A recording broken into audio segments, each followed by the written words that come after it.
Hey guys, this is Gene Jensen, and in this video I want to talk about what lures match up to my favorite rod.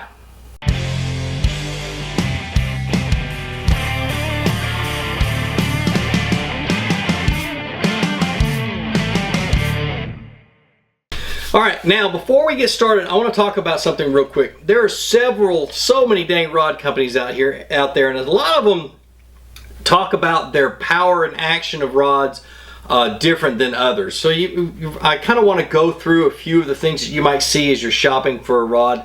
To start off with, like Dobyns rods and maybe G. Loomis and a bunch of other rod companies, they tend to label their powers and actions as numbers on the rod. So you'll see a rod that's like 734 or 625. Well, the first two numbers are the length, like 734, 7'3", and then the 4 is the power of the rod. Starts off with like a 6 is like an extra fast or extra heavy, 5 is a heavy, 4 is a medium heavy, 3 is a medium, and 2 is a medium light or a light action. I'm not exactly sure about that one, but anyway, so just understand that third number in those three numbers is the power of the rod. Now with a lot of other companies, you just see medium. You don't see medium fast, medium extra fast, medium moderate. Well, just assume that when it just says medium or it just says medium heavy, just assume that it's a fast action rod, because every company that I've seen up until this point that just says medium or medium heavy, it's either a fast or an extra fast action rod. And extra fast there's not much difference between a fast and extra fast. You know, just a little bit more flex in one than the other. Doesn't really make much difference, at least to me. And then you might see a rod company like Duckett does this, where you see like a medium cranking or a medium heavy cranking. Well, you can assume that cranking means that it's a moderate action rod. It's going to have a lot of flex in the blank. It's going to, bend all the way through the length of the rod. So just assume that anything that says cranking is going to be your crankbait rod. And then Dobyns also says casting, and so all their casting rods are fast action rods. So I hope that kind of helps. It's kind of confusing, I know.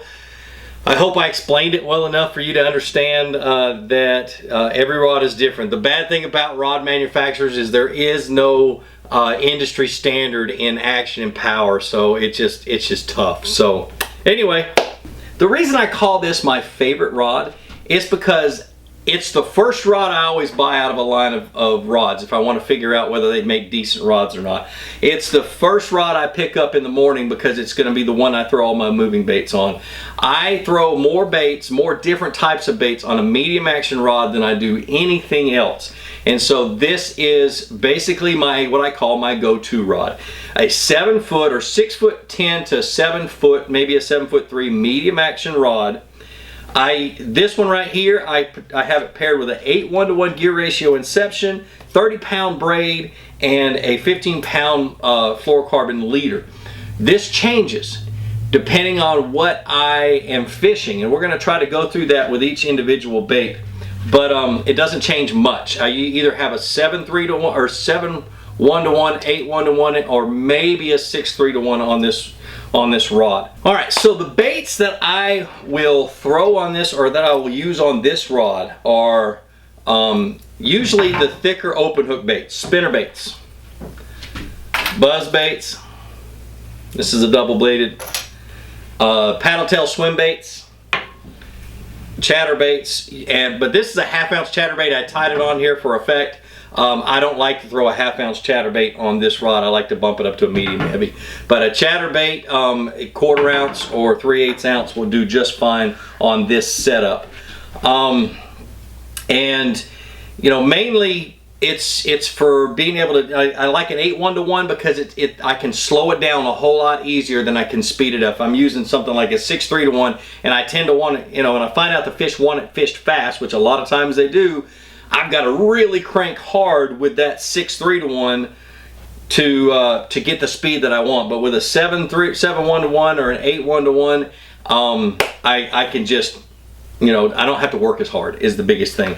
And these baits really don't have a whole lot whole lot of water resistance, and so it won't be that difficult. Okay, so that's what I do when I have that 30-pound braid with a fluorocarbon leader. I will change the leader out to a monofilament leader if and when I'm fishing topwater. This is my topwater rod. I use it for my walking baits. I use it for my small whopper ploppers.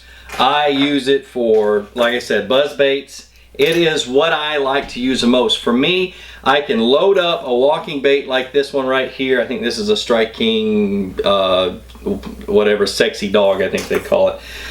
But it loads up well on the back cast. I can chunk it a mile, and if I have a monofilament leader on that braided line, I have floating line to keep it up, and I just can, I mean, it's just perfect. And if I have to make a really long cast, because with this bait, I'm usually chasing schooling fish and making very, very long casts. And basically what I have to do is I have to have enough backbone in that rod to be able to set the hook on a very long cast. The braided line helps a lot with that because it doesn't have a whole lot of stretch, but I still want enough backbone in that rod to be able to set the hook at long distances and be able to fight the fish and have enough flex to be able to fight the fish. All right, so, and with the whopper plopper, the same thing. I've got enough flex, I've got enough to be able to set the hook, the big fish hit this sucker, and I got enough backbone in the rod to be able to set the hook. Now, when I'm fishing things like square bill crankbaits, this is a 2.0, this is a 1.5 KVD. Now square bills, you know, I've made videos about crankbaits and things like that, and I always talk about the 5:3 to 1 gear ratios and the 6:6 to 1 gear ratios to fish crankbaits. The square bill is the exception. Square bills are shallow running crankbaits.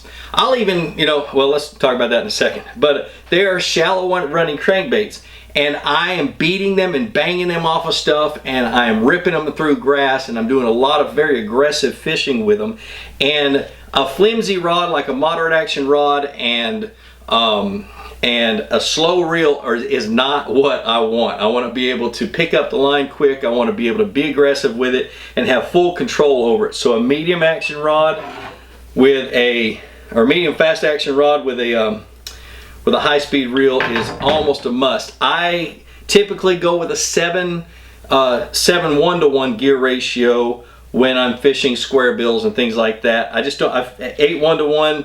I just feel like it's too fast because a lot of times I really want to slow down when I'm working it through timber and things like that. But it really doesn't matter to me. I'll fish it on an 8:1 to 1 if that's what I have on the rod, but I prefer a 7:1 to 1. All right, so the last of the moving baits that I like to fish on a medium action rod is the lipless crankbait. I love this bait in the spring and the fall. I'm so glad that our temperatures, this is actually the second day of below 90 temperatures that we've had, and I'm just waiting for that water temperature to begin to drop because I'm so glad that fall is finally here and I'm able to throw a lipless crankbait. All right, so the reason I like to fish a lipless crankbait on an 8:1 to 1, 7:1 gear ratio with a medium action rod is, once again, I am fishing it very aggressively. If you go back and watch my how to fish a square bill crank or a lipless crankbait video, I'm literally, ripping it, popping it, reeling it and stopping it, reeling it, stopping it, reeling it, stopping it, ripping it through grass. I'm beating it off of stuff. I beat the snot out of a lipless crankbait. And I need a rod that has some backbone, and I need a rod that has some flex to be able to absorb the shock of a bite and be able to get those treble hooks in there. So I love a medium action. You can get a lipless crankbait, even a 1/2 ounce. Whipped back really good. You can make good long casts, cover a lot of water. I can't not wait until the lipless bite gets on, because I'll be fishing it from now through the winter on Gunnersville and Chickamauga and all the other lakes that I fish around here. All right, so I'm going to get into the bottom baits that I actually fish with this. It's not just a moving bait rod, and it's not just a moving bait reel. I fish larger shaky heads, like this 1/4 ounce shaky head. I've been fishing 1/4 ounce shaky heads longer than I've been fishing any other weight, and I always like to throw them on a medium action rod. It just always felt better, feels better for me. I have more control over the cast. I'm able to get longer cast, and I have a better hook set because I have a lot of power behind that rod to penetrate those larger hooks that you find on those larger shaky heads and those larger jig heads. Small little finesse jigs, those 1/4 ounce finesse jigs. This is an excellent rod for finesse jigs. Small little trailer, drag it on the bottom. Just remember, with any of these baits, I've found out that it's better to set the hook over the head than off to the side or down to the sweep. I don't know why, I just hook up more fish that way when I set it over my shoulder or over my head. And last but not least, little Texas rigs, like small, you know, lizards and things like that in the spring. Anything 3/8 ounce or smaller of a sinker that you put on there. Texas rigs, gosh, anything that's 3/8 ounce or smaller is what I would throw. I would throw it on a medium action rod. Fluorocarbon leader, braided line, all fluorocarbon. It doesn't matter, it just depends on the water clarity and stuff like that for me. But anyway, that's really all I can think of that I throw on a medium action rod. Just understand that it is it's not stiff enough for a big heavy jig. It's not stiff enough for oh heck, a lot of the heavier things, the big swim baits, the big crankbaits and things like that. It's just not quite what you need for that. So stick with those moving baits and those smaller bottom baits, and you should be okay. Shouldn't have a problem with it. It covers a lot of stuff, and it's one of the rods I always recommend in the basic rod arsenal. So like I always say, be sure to introduce somebody to fishing. Introduce them to my channel. Let me help you teach them how to fish. More importantly, get out on the water, go ahead and catch some fish, and have a great day.